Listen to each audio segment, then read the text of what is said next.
मेरा देवर औरतों की मसाज करता। औरतें भी खुशी-खुशी देवर से मसाज करवा लेती थीं। मेरा अक्सर दिल करता कोई मुझे भी मसाज करे, मगर शर्म के मारे देवर को ना कहती। लेकिन एक रात बहुत थकी हुई थी। देवर को कहा लाइट बुझाओ और मेरी मसाज कर दो। मेरे होश उड़ गए। देवर ने तो मेरी रोज के मुताबिक मैं सुबह सवेरे ही उठती थी। ऐसा नहीं था कि मैं मेहनत से या काम-काज से घबराती थी, मगर मैं इस कदर काम-काज भरी ज़िंदगी से हमने लगा कि मैं सब कुछ वक़्त आराम करना चाहिए था। मैं अब पिछले 5 साल से मेरा एक ही रूटीन था और मेरे रूटीन में रात भर फ़र्क नहीं आया। सुबह सवेरे उठकर नाश्ता बनाना, उसके बाद घर की ज़रूरी काम निपटाना और उसके बाद पति के साथ खेतों में रवाना हो जाती। फिर एक दिन वक़्त वापस आती थी और खाना खाकर बनाती और घर के सारे काम अंजाम दिया करती थी। घर में मेरे अलावा और कोई औरत नहीं थी। नया घर की ज़िम्मेदारी मुझ पर अकेली ही थी। इसके साथ-साथ खेतों में जाना, वहाँ पर काम-काज करना, मेरा काम था। इस सबसे बहुत ही ज़्यादा थक चुकी थी।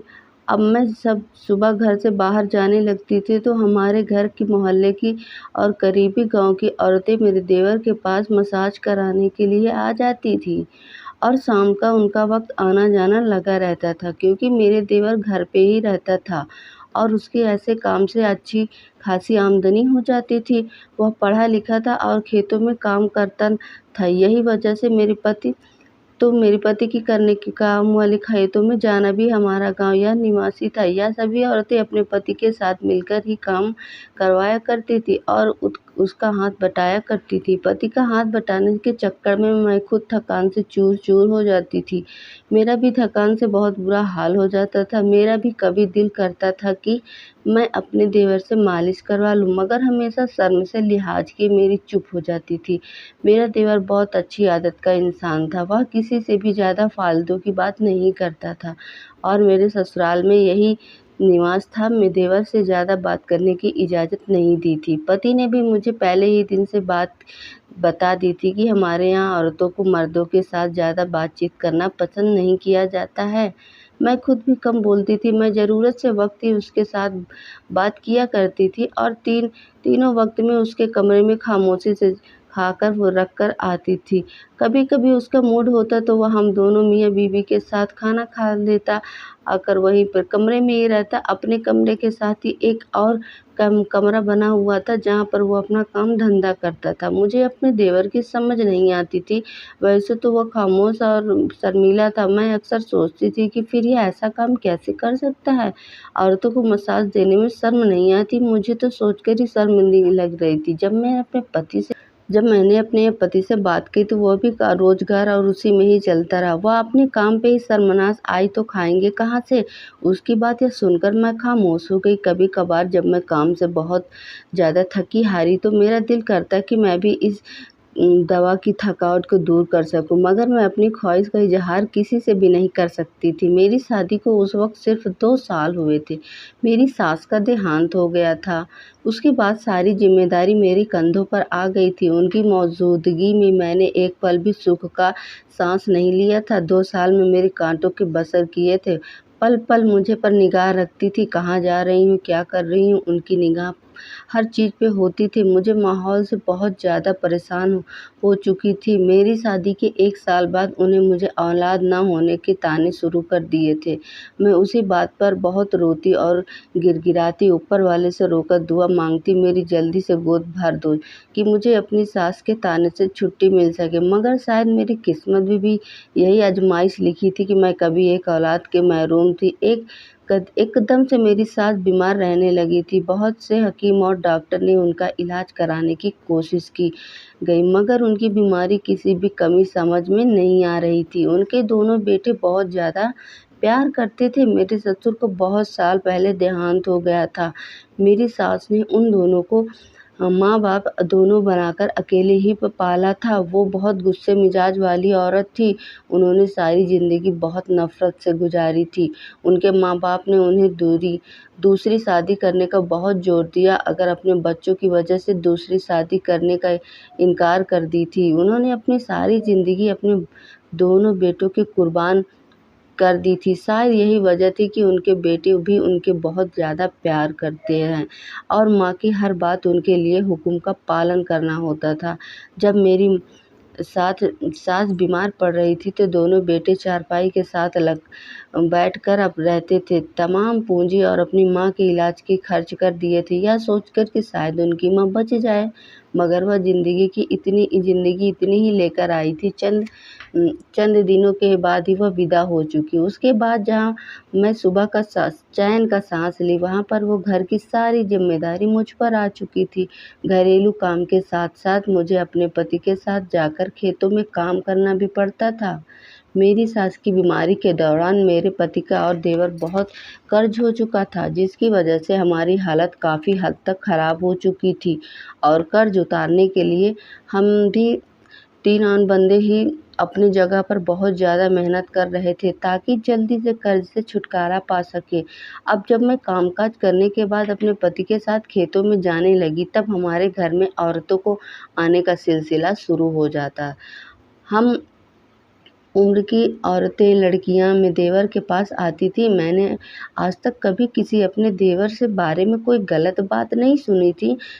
सब लोग ही उसकी शराफ़त के बारे में गवाही देते थे, मगर एक दिन बहुत अजीब बात सुनी कि उसी दिन ही मैं दोपहर का खाना बनाने के लिए जब घर में आए तो मैं अपने मोहल्ले की लड़की हमारा अनामिका को देवर के कमरे में रोते हुए बाहर जाते देखा।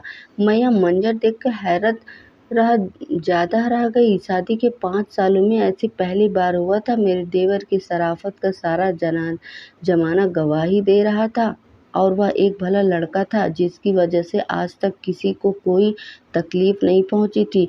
तो फिर वह लड़की इस कमरे से रोते हुए वहाँ से क्यों गई थी? मैं यह देखकर परेशान हो गई और कुछ सोचने पर मजबूर हो गई। उसके बाद घरेलू ज़िम्मेदारियों में लगकर मैं इस बात को जैसे भूल गई थी। कुछ दिन बाद जब मैं खेतों से वापस आ रही थी तो वह लड़की अपने दरवाजे पर खड़ी थी।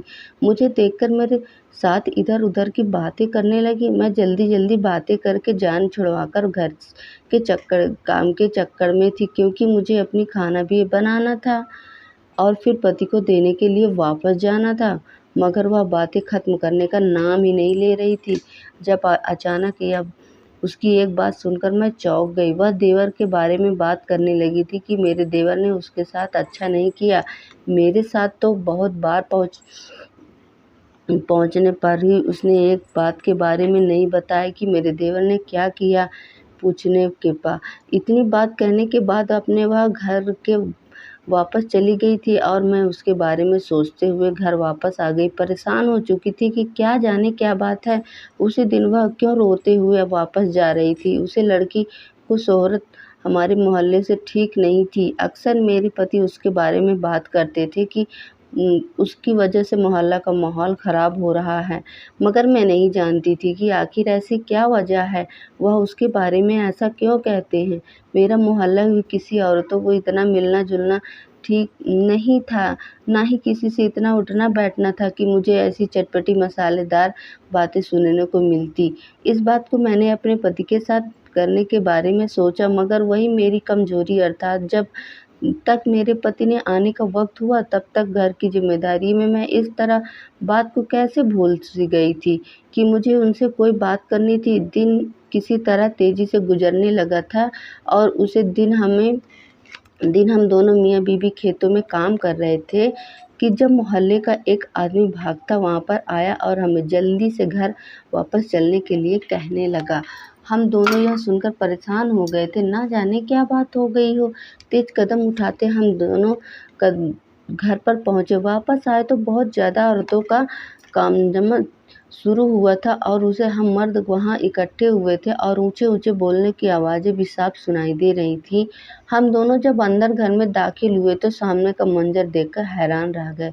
सामने ही मेरे मुँह की तरफ सर झुकाए खड़ा था और उसके चेहरे पे हालत से लग रहा था कि जैसे उसके किसी के साथ हाथापाई हुई हो। वहाँ पर मौजूद मोहल्ले की औरतें की गवाही से मशरूम हुआ कि मेरे देवर ने अनामिका की इज़्ज़त पर हाथ डालने की कोशिश की है। जब अनामिका सर झुकाकर खड़ी थी तो उसके कपड़े फटे हुए थे और वह हिचकियाँ लेकर रो रही थी। उसकी हालत देखकर मैंने अपना दिल थाम लिया। एक नज़र जब मैं देवर की तरफ देखा तो वह शर्म के जैसे ज़मीन पर गड़ा जा रहा था। उसकी शक्ल से ही झलक रहा था कि अनामिका के माँ-बाप का कहना था कि मेरे देवर को अनामिका मेरे पति सुनते ही बड़े हैरत में पड़ गए और गुस्से से चिल्लाने लगे कि यह सब झूठ है, मेरा भाई ऐसा नहीं कर सकता। मोहल्ला की बाकी लड़कियों मेरे देवर और शराफत की गवाही देने वाली अनामिका की असलियत किसी ने ढक की छुपी हुई थी, मगर सवाल किया था कि वह ऐसा करेगी क्यों? अनामिका के माँ-बाप का कहना था कि वह अनामिका के साथ शादी करनी पड़ेगी, फिर मोहल्ले के बड़े लोगों के बीच में बैठकर मामला रफा-दफा किया जाएगा। इसके बाद यह ज़रूर इसके बाद यह ज़रूर हुआ कि मेरे देवर की इज्जत पर सब धब्बा लग गया था और सबने उसके पास आना-जाना छोड़ दिया था। वह सारा दिन अपने कमरे में बंद रहता, बिल्कुल गुमसुम और खोया-खोया। वह पहले भी बहुत कम बोलता था, मगर अब तो जैसे बात करना ही भूल गया था। उसकी हालत देखकर मुझे उसे सब पर तरस आ रहा था कि मेरे दिल की यह मानने को इनकार कर रहा था कि मेरा देवर ऐसा कर सकता है। मेरे पति ने बहुत कोशिश की वह उनके साथ खेतों में जाकर काम करे, मगर उसने सुनते ही साफ इनकार कर दिया और फिर से मेरे पति के दोस्त की वजह से उसके लिए शहर में नौकरी का बंदोबस्त हो गया था और वह शहर में ही एक किराए का कमरा लेकर रहने लगा। हम दोनों मियाँ बीवी घर पर अकेले ही रह गए थे। अक्सर मुझे अपने देवर की कमी महसूस होती थी। मेरे पति ने मुझे एकदम उदास रहते हुए मैं अक्सर यही सोचती थी कि कोई लड़की कितनी ही गिरी हुई क्यों ना हो, वैसे अपनी इज्जत का सरेआम तमाशा नहीं बना सकती। दूसरी तरफ मुझे अपने देवर पर भी भरोसा था, यकीन था कि मैंने उन 5 सालों में उनसे कोई खराबी नहीं देखी थी। मैं यह समझने के अंदाज में थी आखिर यह सब क्या था। 3 कभी इसी कसम कश्मीर गुजर रहे थे जब मुझे एक दिन जो खुशखबरी मिली उसको सुनने के लिए 5 साल से कान तरस गए थे। मैं बहुत ज़्यादा खुश रहने लगी थी। मेरे पति ने मुझे खेतों का काम छुड़वा दिया था और उन्होंने अपने साथ काम करने के लिए एक नौकर रख लिया था। वह मुझसे ज़्यादा से ज़्यादा आराम करने को कहा करते थे। मेरी तरफ उन्हें भी कोई औलाद के लिए बहुत खुशी से हम दोनों ने इस खुशी के लिए इतने सालों के बाद इंतज़ार किया था। कुछ दिनों बाद मेरा देवर छुट्टी पर गाँव वापस आया और मुझसे मिलने के बाद रोज़ से मुताबिक अपने कमरे में जाकर आराम करने लगा। अब मेरा पति रात देर वक्त तक खेतों में काम करते रहते ताकि उन्हें ज़्यादा से ज़्यादा मुनाफा हासिल हो सके। अब होने वाली औलाद की वजह से उन पर जैसे जिम्मेदारियां और बढ़ गई थी। मैं आपसी घरेलू कामकाज से ही बहुत थकी जाती थी। थकावट की वजह से मेरा जिस्म टूटने वाला हो जाता था। एक दिन मेरी बहुत बुरी हालत थी। मेरे पति अभी तक खेतों में वापस नहीं आए थे। मैंने सोचा कि याद मेरा देवर घर पर है तो मैं उससे सब मसाज करवाने को कहती हूँ। मेरा जिस बहुत थकावट सा और बेचैनी महसूस हो रहा था। फिर मैं अपने देवर के कमरे में गई, मुझे देखकर वह चौंक गया।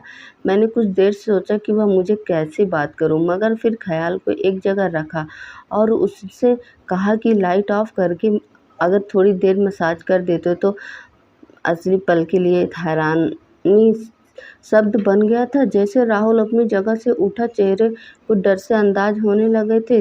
नहीं प्लीज़ भाभी, मेरे पास एक मेरा भाई का रिश्ता रह गया है। मैं इस रिश्ते को ख़राब नहीं करना चाहता। आप प्लीज़ यहाँ से चली जाइए।